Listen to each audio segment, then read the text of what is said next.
Hello and welcome to Enchantment of Eternity's review for Learning Curve, which is episode 15 of season 1 of Star Trek Voyager. This video is part of a series of videos where I review episodes of Star Trek Voyager, one episode at a time. In this video, I cover the first season episode, Learning Curve. So Learning Curve is the episode in which there is a group of 4 Marquis crew members who haven't really been trained in Starfleet at all, and they're proving to be ineffective and problem officers, so Chakotay selects them for Tuvok's training program to try to train the cadets, and he has them running laps, doing ridiculous obstacle courses around the ship, and treats them like they're in boot camp, and they don't appreciate being singled out like this, and they're very defiant and argumentative. Meanwhile, Neelix is creating some cheese, which makes the bioneural gel pack sick, and the ship starts to malfunction and cause problems. And when the ship malfunctions, it traps Tuvok and his students in the cargo bay where they're almost gonna die, but the other students go back for Tuvok and save his life, and they said, you know what, Tuvok, if you can learn to break the rules, we can learn to follow them. And everything's fine. The end. So sometimes I give away how I feel about the episode in this synopsis. Sometimes I just can't help it. So I remember growing up, my sister always likened this episode to, well, particularly the scene where Tuvok makes Chell run laps around the cargo bay. Because that's what a gym teacher would do, at a high school gym teacher, and so she'd always be like, what, he's acting like a high school gym teacher. And the way that she described gym teachers, as they would typically show up, throw basketballs out, and then say, here, play basketball, whatever, and go just sit down and do nothing while the students just played with the basketballs. So she always used to, if I remember correctly, always used to refer to this episode as Tuvok throwing basketballs. And I do think particularly the scene where he makes Shell run laps. He's like, 40 laps around the cargo bay. He's like, what, sir? And 50 laps. Like, that's ridiculous. That is really, it's juvenile, it's stupid. Now, in general, I do like the idea of this episode. This is one of the rare episodes of season 1 where they actually acknowledge that there are Marquis crew members on the ship, which is something that they rarely do. Particularly in season 1, which is when it should have been a much bigger deal than it was. It was kind of a waste of time doing it. So in theory, you think I would like this episode, but the execution was just terrible. It was just not good. Like, because here's the thing, like, Chakotay selected these 4 people for needing training, and when they had the meeting and Janeway was discussing the possibility of doing it, she's like, oh, well, they'll make them feel more a part of the crew, and they'll make them feel like they can trust us more, and we can, depend on them more. I don't see how that's going to be accomplished by Tuvok going in there and being a total dick. Like, I was watching or listening to the podcast from the Delta Flyers, and I don't always agree with Robert Duncan McNeil, like in the Deep Space Nine episode Civil Defense, like, he was flat out wrong. And also Jetrell, which I just watched that, and he didn't like Jetrell, and I think he's absolutely wrong about it. I think Jetrell's an amazing episode. But I agree with him here. He said that Tuvok was just being a jerk, and that Garrett Wong didn't really agree. He's like, I don't think Tuvok was being a jerk. 100% he's being a jerk. He's being like the biggest jerk, and that's not How is that going to make them feel part of the crew? That's not going to make them want to help the crew more. That's not going to make them feel more part of the crew. That's just going to alienate them and be like, well, fuck these Starfleet assholes. They treat us like shit. So why the fuck are we going to contribute? Like, it was the absolute wrong move. I do like the ending resolution, though, when Neelix goes to Tuvok and says, oh, you see these flowers? This one is brittle. It snaps. And Tuvok's like, oh, are you saying that the Marquis are unflexible? He's like, no, I'm saying that you're rigid and unflexible. And sometimes I love when Neelix, gets one up on Tuvok, and this is definitely a strong case for that, where he's pointing out Tuvok's flaw, that he's the one who's being inflexible. And also, the problem that, as they stated at the start of the episode, was that the Marquis crew member never went through Starfleet Academy. They're not used to working on a Starfleet ship, so they don't know the regulations and rules. And this was pointed out at the start of the episode when Dalby was fixing this thing, and Tuvok's like, you did not alert your senior officer, and you caused some things, and the guy got really pissed off. It's like, well, pardon the fuck out of me. I'm just trying to fix the ship. And so it seemed like the problem was that they didn't know the rules and regulations of Starfleet. So how the fuck is making them run laps around the cargo bay, not allowing them to wear accessories to the uniform, which has pointed out many times before, fucking Worf got away with it for years, and other crew members get away with it, and also forcing him to run all these ridiculous laps around the ship and turning the gravitational force down to make it heavier, and making them do this ridiculous climbing through Jeffrey tubes and exhausting two in particular who were kind of out of shape. How's that going to help them learn Starfleet rules and regulations? It's like he's putting them through boot camp. And now, granted, you could say this is what Starfleet cadets do when they get to the academy, and it's similar to that. But that's a totally different thing. These people have already lived and served on the starship. They just don't know Starfleet regulations. So making them run laps how is that going to help them learn Starfleet regulations? It seems like he's just being a dick for the point of being a dick. Now, granted, Shell and Garen were a bit out of shape, but the other two seemed better, and because they were in a fucking terrorist organization where they were fighting for their lives and hunting down and killing Cardassians and working from a disadvantage.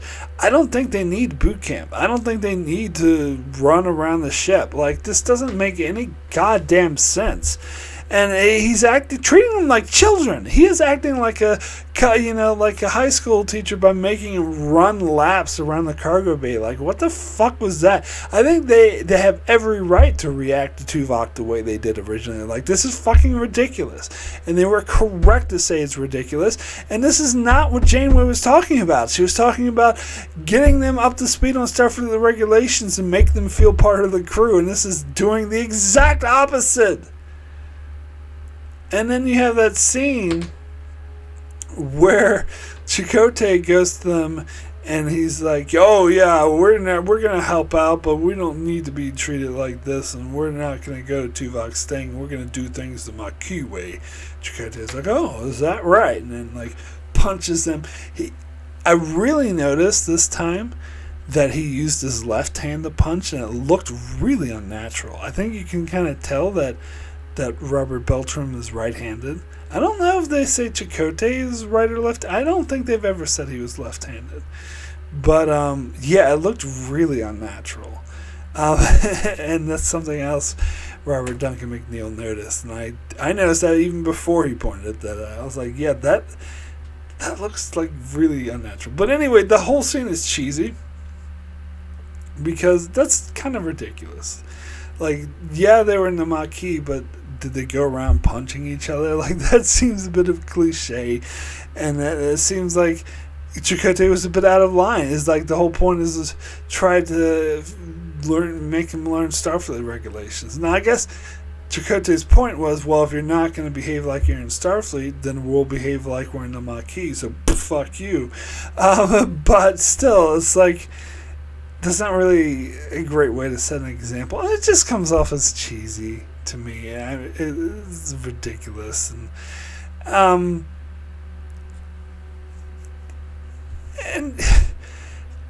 I don't think any of these actors are very good. Particularly, well, the one who plays Shell is okay, and Garen's okay. And I guess the woman's okay too. So it's mainly just Dolby. Like, I think that he's like really artificial and fake, especially when he's playing pool with Tuvok and he tells the story about how he met someone who loved him and showed him the way, and then the Cardassians raped and killed her, and then so he devoted his life to killing as many Cardassians as possible. Seems like, that's a very tragic backstory, and it seems like that could have like really had impact on this character and sort of driven his whole motivations. But that's if the character was written better. That's if that dialogue scene was written better, and that's if the actor played it better. Like, I think we're getting at a combination of bad writing and bad acting as far as that scene goes, because the way that he portrayed it is like, oh, she's the only woman I loved, and blah blah blah, and after that I just tried. It's something felt like rehearsed. It felt like very fake. It didn't feel sincere at all. And that whole scene where he's like arguing with Tuvok, and Tuvok is like, oh, how have you been here long? Like trying to, just relate to him on a personal level. And he's like being all like standoffish about it. Like, it felt very unnatural. It felt very fake. So, yeah, it's just so much about this episode. Like, in theory, it sounds like a good idea, but by the way, like, this is something they should have done like earlier, not wait until the finale of the season 1 to do it. This should have been like the 3rd or 4th episode, something that addresses the fact that there's untrained Marquis on the ship. Like, why did it take them so long to do this? And the whole thing should have been handled like way better, as I say. So they do the holodeck. We get a scene at the start of the episode with the Janeway's stupid Victorian era holodeck program, which seems even more out of place in this episode than the other one. It has absolutely nothing to do with the episode whatsoever. It's just a strange way to take up time. And as I said, this is something that they only did 3 times, so they very rightfully abandoned this dumb idea, but it was just an idea that Jerry Taylor had to give Janeway something to do, I guess, or to try to develop her character. But I think she's completely out of character. And by the way, that scene where the young boy like says something in Latin, Janeway has no idea what he's saying, and she's like, "Who's like, how the hell can you instruct me if you don't even know your Latin?" And I'm thinking to myself, what happened to Universal Translator? Did it break? Like, the Universal Translator should have translated it for her. Like, it can translate alien languages from aliens that they just met instantly, but it can't translate Latin. Now, I suppose, if they really wanted to try to make excuses for this shit episode, they could try to say that, oh, well, as part of the holodeck program is that she's not meant to know Latin, so they purposely didn't translate it for her as part of the program.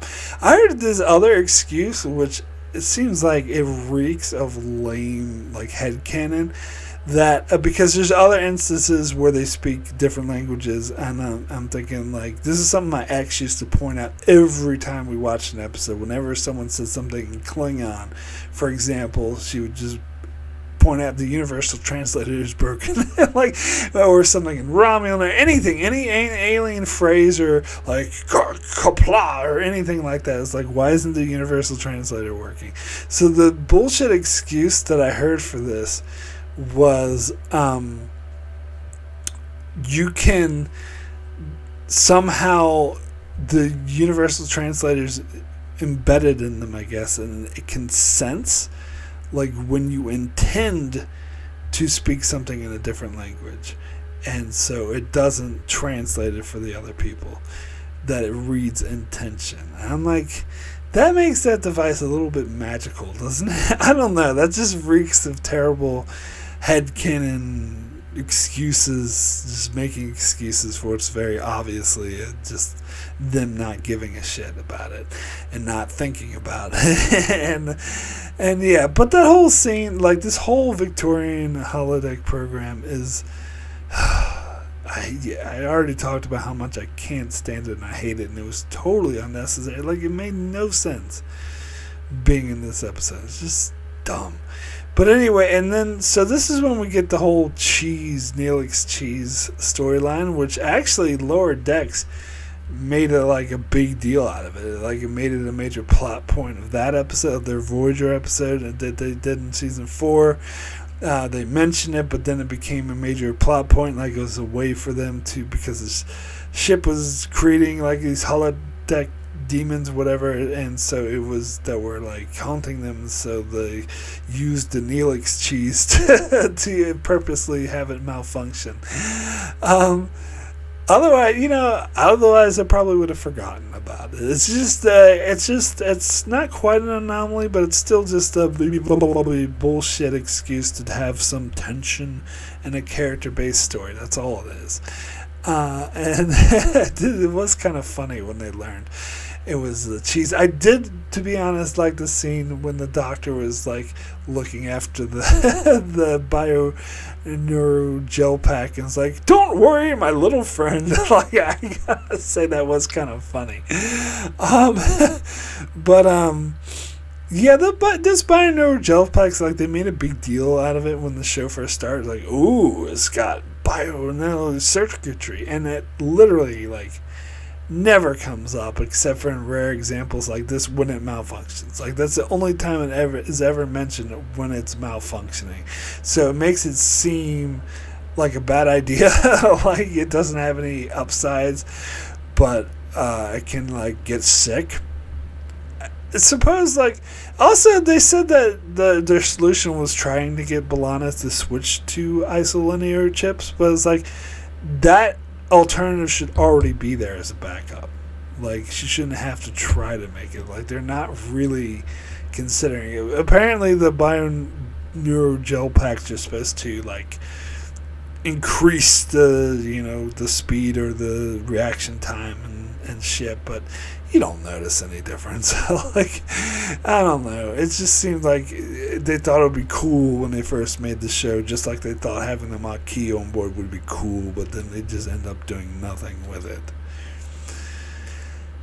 It's just kind of the theme of the show, the way things go. Now, the other thing I'll say about the Tuvok storyline is the way it ends happened way too fast. It's just like, as I said, I was giving away how I felt in the synopsis, but the way he goes, "Well, if you can learn to break the rules, and we can learn to follow them." It was so cheesy, and it happened way too fast. It felt to me like the episode had no clear resolution, that it's just instantly like, "Oh, we gotta end it somehow, so let's have him save his life," and be like, "Whoa, we're gonna be friends now." Like, that seems so faked and unearned, and certainly not helped by that guy's bad acting. So yeah, the whole thing was pretty much a failure. And I did get some vibes from Disaster, though, when they got trapped in the cargo bay when the ship malfunctioning. And I saw those barrels, and I was like, holy shit. Watch out for the barrels. They're going to paralyze you. I will say, though, to be fair, I think Voyager finally learned, and they're actually stacked the barrels a bit lower. They weren't like so ridiculously high. They were only 2 high instead of like 3 or 4 high, and so they were being a bit more responsible with their barrels. But still, it was like 2 high, and the ship was shaking. And I was like, "What? The barrels are gonna crash!" They should do better, though. They should restrain them. They should be behind, like, being held up in restraints and can't like fall on people so easily, especially if they're so damn heavy. The barrel of laughs. And the other thing I was going to say is they will repeat this storyline in season 6. But instead of having Marquis crew members, it has like Starfleet crew members who were only meant to be on Voyager temporarily. They were never meant to be long term. I'll get to that episode when I get to it. It was in season 6. That is another episode that should have not only been in season 1, but early season 1. But anyway. And it's just repeating what they did already, and this wasn't good to begin with. Oh, sorry, knocking stuff over, getting so excited. Anyway. Alright, so the other thing I should mention is that this episode is the season 1 finale, and it was not intended to be. I remember when I first saw this episode, I had they didn't advertise it as a finale. I had no idea it was finale. In fact, the next week, I was tuned in expecting to see a new Voyager episode, and it was like a rerun. I was like, wait, what the hell's going on? And there was no internet around there, so I had no idea why. And then when they showed a rerun the following week, I'm like, oh, well, I guess that one with Tuvok during basketballs must have been the finale. It was like they silently just ended the season. It didn't feel like a finale. Usually in the promos, they'll say the season finale of Star Trek Voyager. They didn't even do that. There was no warning. It was just all of a sudden it stopped. And I always felt weird and abrupt to me. So I never really considered this a finale, which even though technically it is. But apparently, the reason for that is they had actually filmed 4 episodes that were supposed to be aired in season 1. Let's see. Bring them up. Projections, Elogium, Twisted, and the 37s. And they were all pushed back to season 2. At the start of season 2, the 37s was supposed to be the finale of season 1, but instead they made it the premiere of season 2. The 37s is not a particularly good episode, but it would have made more sense as a finale than this episode. It had that kind of finite sort of feel, that celebration of Voyager feel to it. Even though I do have a lot of issues with it, which I'll get to when I cover that episode. But it would have been better in this one. This is just a weird cutoff point. So I was trying to figure out why. Why did they delay those other 4 episodes to season 2? It doesn't seem, because I read everywhere that they did, but it never explained why. So I asked my friendly AI on Google. And the answer they gave was that it was budgetary concerns, and had to do with Paramount's airing schedule or whatever. That they just, I don't know what that means. Why would the schedule prevent it from? And also I guess it's budgetary concerns because they can save money if they push those episodes back to season 2, because that means they'd have to make less episodes in season 2. So maybe that was it. Maybe they overshot their budget in season 1, and so they could do less new episodes in season 2 if they push those 4 back to season 2. That means they would only need to make 21 more episodes instead of 25 more episodes. But I don't know, I guess that kind of makes sense. But I don't trust the AI, because in that answer they also talked about how they overspent their budget on elementary dear data and the introduction of the Borg. I'm like, that's not even Voyager. That's season 2 of TNG. And then another thing said, they created bottle episodes to make up for this, like The Gift. I'm like, The Gift aired in season 4. These fucking AIs don't know what the hell they're talking about anyway. So this was a piss poor excuse for it. And I always remember it as I always think of season 1 as not having a finale, because that's how I watched it. When it first came out, it just stopped abruptly. It's like, why aren't they showing it anymore? They just stopped showing it. But anyway. I would now like to thank my Patreon supporters very much for supporting me on Patreon. It's extremely appreciate it. To help me continue with the channel, I'd like to give a big special thanks to Jordan Johnson and Brandon Neilhouse. Thank you both so very, very much for your strong support. I would also like to give a shout out to Tyler Cease, Benjamin Mead, Antarius, Greg Marley, Francisco, Chuck Hooks, Kyrie091, Anthony D. Benedictus, Ricky, Matty Jester, Joe Lavals, Alessandro Migalacio, Norman Buchwald, Stephen Kennedy, Brenton Berg, and Allison Fordyce. Thank you all so very, very much for your support. So we do have a few Patreon comments on this episode. First comment is from Kyrie091, who says, "A learning curve, more like burning turd." Come on, Mark, admit it. That's one of my best. It seems like whenever I resort to poop jokes, I do my best work. Hence, booty crap, which is everyone's favorite. Anyway, this episode, I like it. It's not season finale material, but it's good episode that finally addresses the reality that half the ship's crew are ragtag terrorists. You have the occasional B'Elanna and Chakotay with actual Starfleet training, but most of the Marquis are more like Kira from DS9 or something. Just messy Minutemen type figures or fighters with little training. I never liked how they all just effortlessly assimilated into the crew, apart from the occasional Seska or Jonas. They could have revisited the issue several times. Imagine an episode where the Marquis take over the ship and Chakotay and B'Elanna are torn, and so on. The episode is one of the few times that we were reminded about the split. I wish they would have done more. Imagine meeting the Borg Queen and her saying Marquis way after being double crossed by them. So burning turd is not bad. But my favorite's always going to be great, this sucks. Sorry, I think booty crap, you overrate it. It's not your best. There's been several others that I can't think of at the time. Like I really like the one you just did for Shakar. What was that? Suck hard. That's better. That's better. Come on, that's better than booty crap. Suck hard and great. This sucks. Burning turd. That's pretty good too. No, that's probably on the level of booty crap, but it's not as good as great. This sucks or gate for trucks. I don't know why I like that so much. But as far as the Marquis, they don't make up half the crew. Like, they make up a third, and even that number is ridiculous because they're in a tiny ship.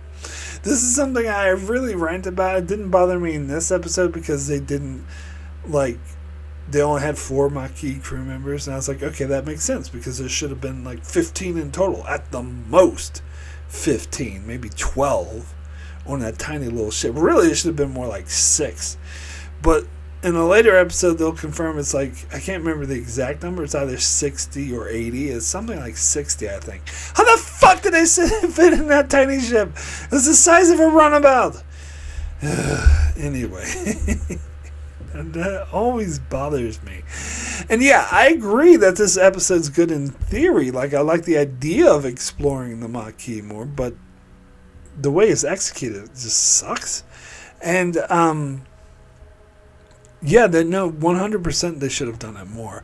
As far as, like, there being a mutiny, they did address that later in that season 3 episode, Worst Case Scenario, which was a good episode. I did like that one. But there should have been more problems with the Marquis. They assimilated too quickly. And, yeah, there was even no point in doing the whole Marquis thing. But I addressed that a whole bunch of times already. Anyway, next comment is from Tyler Cease, who says, character development. This episode is a great showcase for the development of the Marquis crew members as they start to integrate into Starfleet. It's interesting to see how their rebellious attitude contrasts with Starfleet's more disciplined approach and how Janeway works to bridge the gap. Janeway's leadership style shines here. She doesn't just command, but she actively mentors and listens to her crew, which makes her such a unique captain. She's able to take a difficult situation and turn it into a learning experience for everyone involved. Conflict and resolution. I love how the episode centers around the tension between the Marquis and Starfleet crew members. The conflict feels very real, and the way it's resolved with the crew coming together feels both earned and satisfying. Real life parallels. The episode has some great real world parallels, especially in terms of how organizations of teams adapt when merging diverse groups with different backgrounds and philosophies. It's subtle but powerful commentary on teamwork and growth. The drama of learning. The learning curve in this episode isn't just about the Marquis learning Starfleet protocol, but also about all the characters learning from each other and growing as individuals and as a team. Critique of the plot. While the episode does a good job of showcasing the Marquis integration into the crew, it does feel a bit formulaic in its approach. I would have liked to see a bit more tension or complexity in the character arcs to give a little more depth. B'Elanna's role. B'Elanna struggled in this episode, is quite compelling. Her dual identity as both a Marquis and Starfleet officer adds a lot of the complexity to her character, and you can really feel her inner conflict. Final thoughts. Overall, Learning Curve does a solid job of tackling themes of leadership and integration and personal growth. It might not be the most action-packed episode, but it is a crucial one in setting the tone of the future dynamic of the Voyager crew. So, sorry, just when I was reading the part about Janeway being a sort of a great mentor and caring about the ship, I was thinking to myself, no, actually, she's just spending her time in this fucking Victorian Holodeck program for no good goddamn reason instead of worrying about the ship. Kind of makes her a derelict captain. Not that she's not allowed to have fun, but it's just why like it goes totally against her character. But anyway, like most of the stuff you're saying gets back to good in theory. Like this stuff would be good if it was executed well, but it wasn't. Anyway, next comment is from Antarius, who says, "This is maybe the most unspectacular season finale since the early days of TNG, but I think I've read somewhere that the season was planned to contain more episodes, so this wasn't intended as the final episode. In the first part of the season 1, we had a lot of side character continuity, for example, Lieutenant Carey or Seska, but now these 4 characters pop up out of nowhere and never seen again afterwards. It was too unbelievable how the situation was simply resolved by the crisis they faced together. If the training ended with that, I doubt there would be really long time effects, and the episode starts with a long scene of Janeway's holoprogram. In my memory, we only revisit the program once more and never get a conclusion, which is quite unsatisfactory. Next week on Voyager, Janeway leaves command to Chakotay and spends all her time to brush up her Latin for her next visit to the holodeck. My rating is a 6 out of 10. Her universal translator's not working. Just use the universal translator. God damn it. Anyway. Yeah, no, I think you're right. I think it's just one more time we see this program, and it is unsatisfying, but thank God they stopped showing it. The whole thing was a dumb idea. They just shouldn't have showed it as much as they did. And we do see one of the 4 Marquis crew members again. We see Chell. I believe it's in season 7, and I think it's just a one episode. It's that repression one where the Marquis get activated or whatever, which was a terrible episode. But he might have appeared in another episode. I didn't look this up, but I know we do see him again. I mistakenly thought that we saw the Bajoran again because I thought that was Tabor, who we see in season 5 and season 7, but it's actually not Tabor. It's Garen, a totally different character, and I didn't realize this until I was watching the episode. I was like, oh shit, I always thought that was Tabor. Would have made more sense if it was. Anyway, next comment is from Stephen Kennedy, who says, my comment for Jetrel. What the feck was this episode? Make Neelix a coward and an idiot for forgiving a monster. Odo's daddy is a monster, plain and simple, and this episode tries to make him a sympathetic character.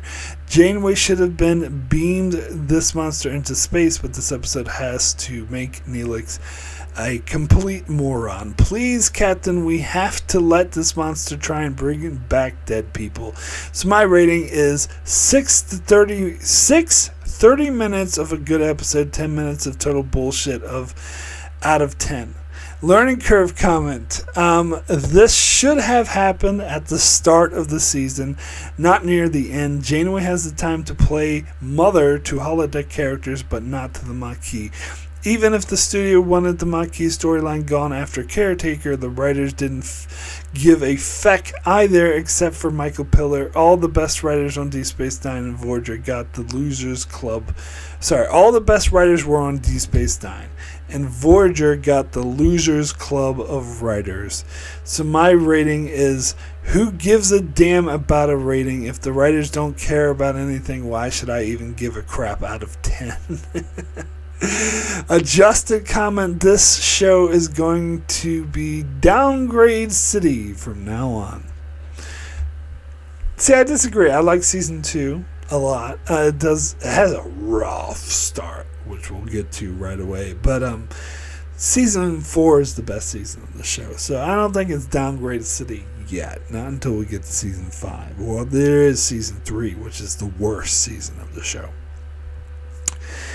But okay, so totally disagree with you on Detrell. You seem to have this habit of completely judging anyone who makes a mistake, like Ro or like Riker in the Pegasus. And you seem to come down on the heart of bricks and being completely unforgiven.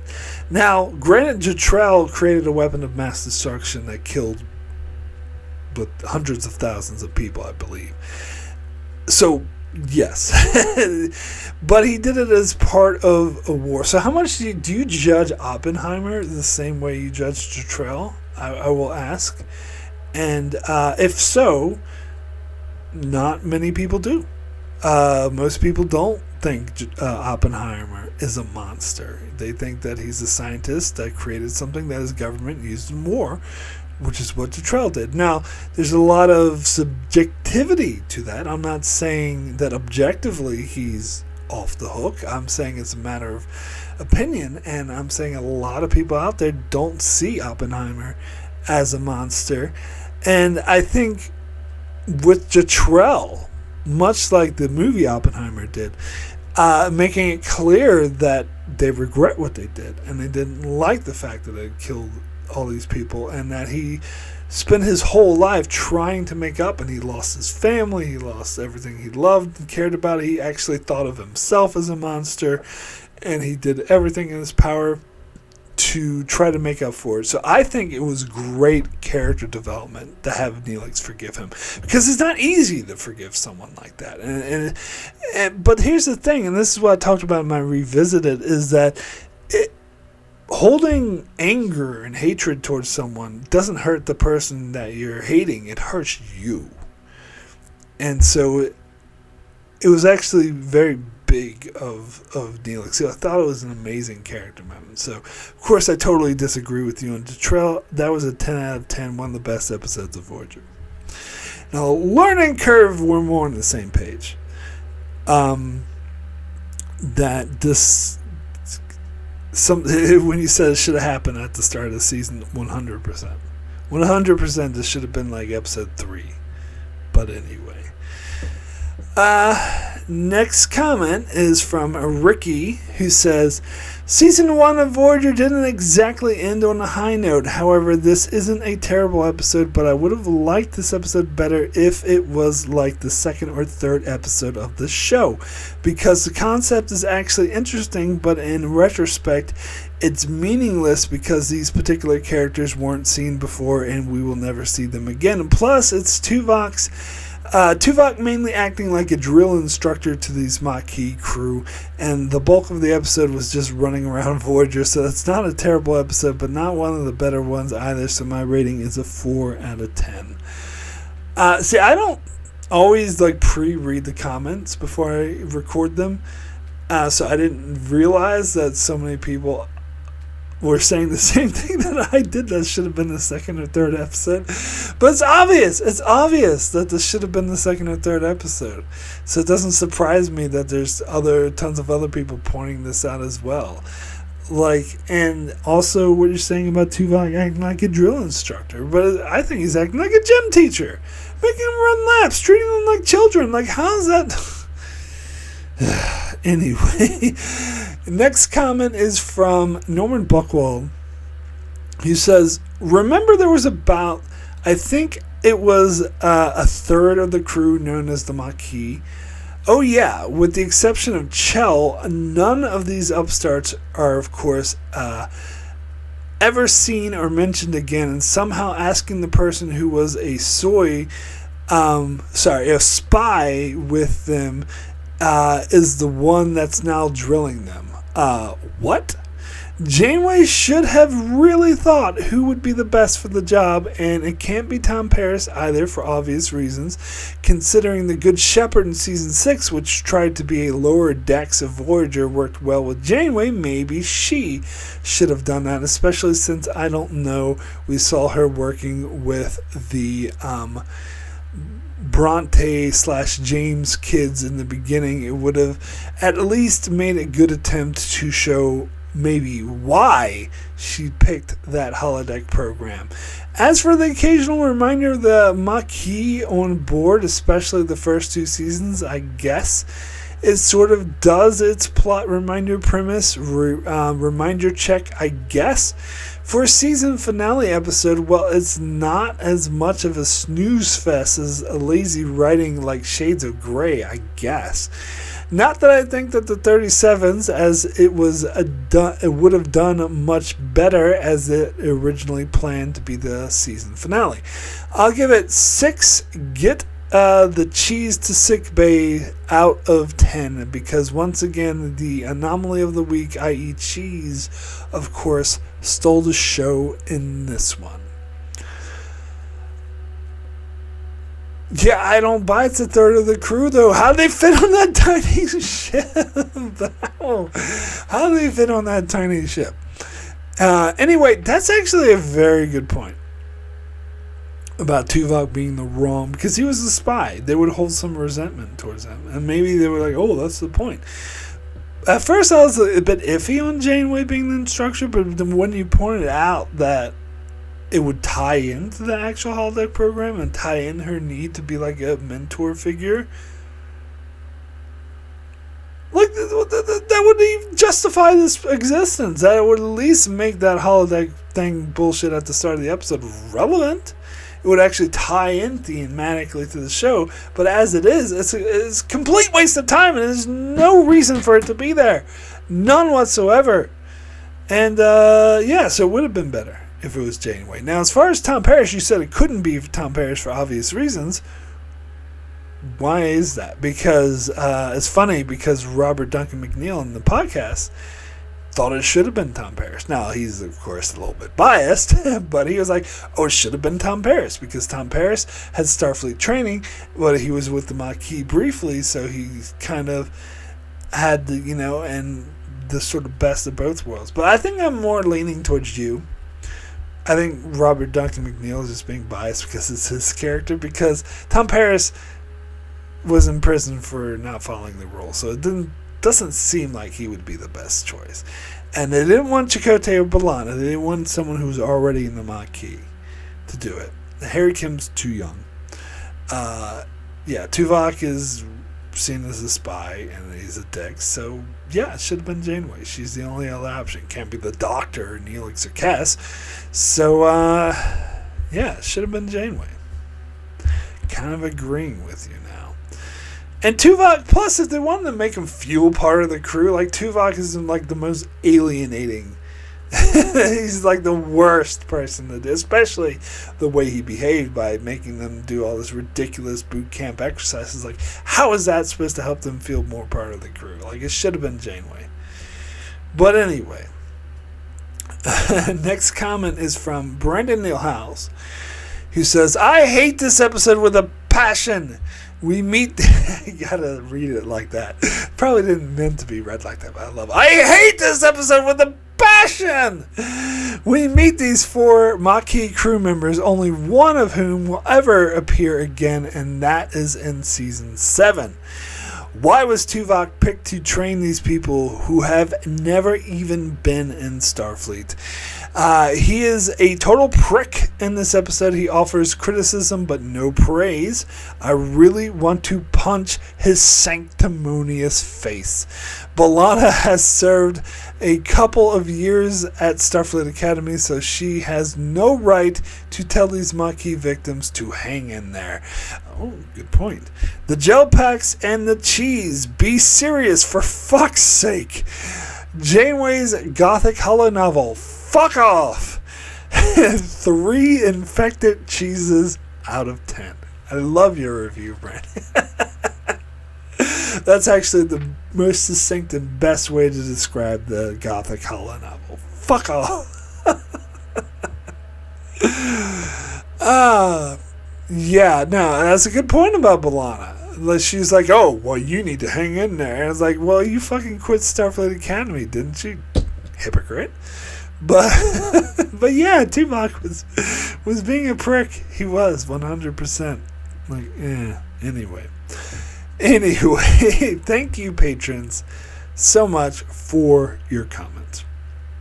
So my rating for Learning Curve out of 10,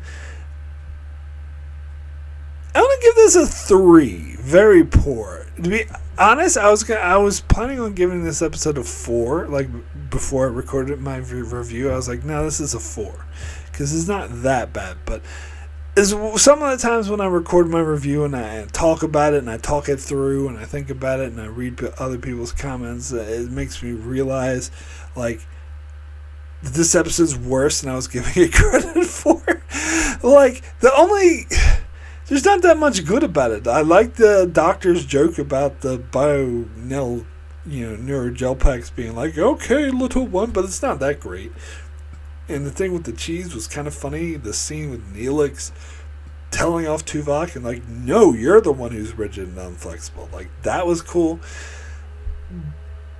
But other than that, like, this episode just was a failure. Like, nothing about it worked. And it was a good idea, as I said, like, but it should have been the 2nd or 3rd episode, and it should have been done better. Shouldn't have had, like, terrible actors. Like the Dolby guy, who's way over the top. He jumps from 0 to 100. Like Tuvok, he's like, "Oh, I just come by to fix the thing," and Tuvok's complaining, and he was like, "Well, stay out of my way." It's like, boom, like that escalated quickly, and the way he performed it was so bad, so terrible. As I said, especially that pool scene, it was trying to open up. Felt so insincere. Like the dialogue was written bad as well, so it's not just the actor's fault.